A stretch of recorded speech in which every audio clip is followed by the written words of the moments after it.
60 साल की बूढ़ी बहन यूं अपने बूढ़े हाथ जोड़कर रात 12 बजे के करीब अपने भाई के पांव पकड़कर माफी मांग रही थी और कहती थी, भाई सारी गलतियां मेरी हैं, सारे गुनाह मेरे हैं, मैं इतराफ करती हूं, लेकिन सुबह मेरे बेटे की बारात जानी है, तुम जो है वो बारात में शरीक हो जाओ। अगर तुम नहीं आओगे तो मैं माशरे को क्या मुंह दिखाऊंगी कि मैं कितनी बेबराती हूं कि मेरे भाई भी मेरे साथ नहीं खड़े हैं। वो बूढ़े हाथ जोड़ जोड़कर यूं माफिया मांगती थी और भाई बड़क मार के कहता कि मेरी बहनें मर गई हैं, मुझे किसी बहन की कोई जरूरत नहीं है।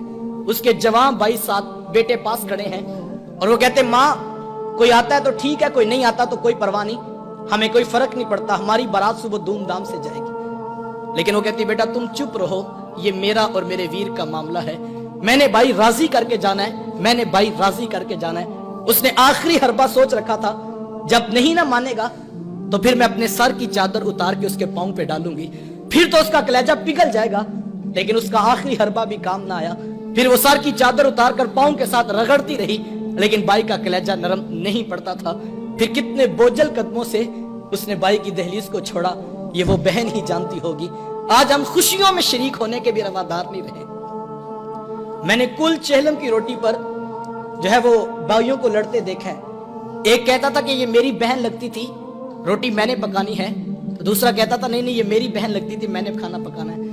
साहिब मरने के बाद तो बरादरी को दिखाने के रोटी पे लड़ रहे हो, जिंदा बहनों की कदर क्यों नहीं करते हो? किसी से पूछे, जनाब 4 साल हो गए, बहन से नाराजगी है, वजह क्या है? तो वो कहता है, जनाब रिश्ता करते वक्त बहन ने मेरे से पूछा नहीं था। साहिब कौन ससुराल में कहता है, जा जाके मेके से पूछ के हम पुत्र ब्याहने लगे हैं, तुम्हारी क्या राय है? कौन ये बताता है, कौन ये इख्तियार देता है? ये बहनें होती हैं जो ससुराल की गालियां भी सुनती हैं और भाइयों को बताती हैं हम बड़ी सौखी हैं अपने घर में, तुम अपना इत्तेहाद कायम रखो, तुम आपस में बस माँ का घर बाप की चौखट आबाद रहनी चाहिए। लेकिन भाई इतना कुछ करने का भी रवेदार नहीं रहे हैं। बहनों को इज्जत मेरे हुजूर ने दी है। जब बेटी ज़बा की जा रही थी, बहनें जिंदा दरगोर की जा रही थी, माँ को मंडियों में बेचा जा रहा था, उस दौर में बीवी की क्या हैसियत होगी?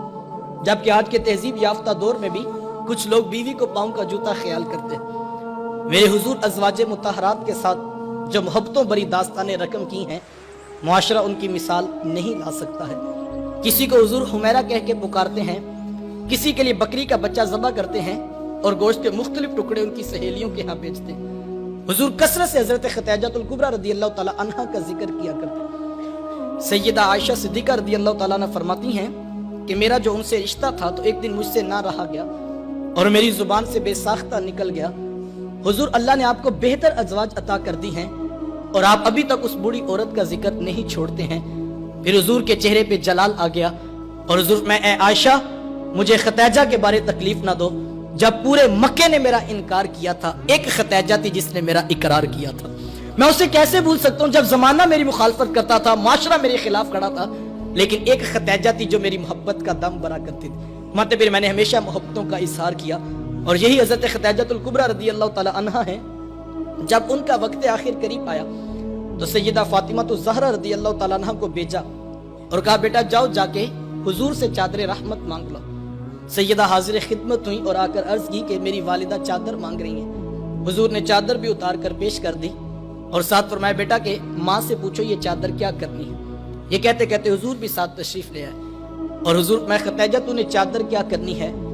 अर्ज किया कि हुजूर जो मेरा बुखार है लगता यूं है कि जैसे जानलेवा साबित होगा, मेरी आरजू ये है कि मुझे कफ्न आपकी चादर रहमत में दिया जाए। ये हुजूर की सीरत का कितना बड़ा रेफरेंस है कि बीवी आरजू कर रही है, अगर मुझे शोहर की चादर में कफ्न मिल गया तो ये मेरे रब के हुजूर भी मेरी बख्शिश की जमानत होगी। हुजूर ने चादर भी उतार कर पेश कर दी और साथ तारीख साज जुमला इरशाद फरमाया, फरमाया खतीजा तूने तो सिर्फ चादर मांगी है, अगर तुम मुझ मोहम्मद की जल्द भी मांगती मैं वो भी उतार के पेश कर देती।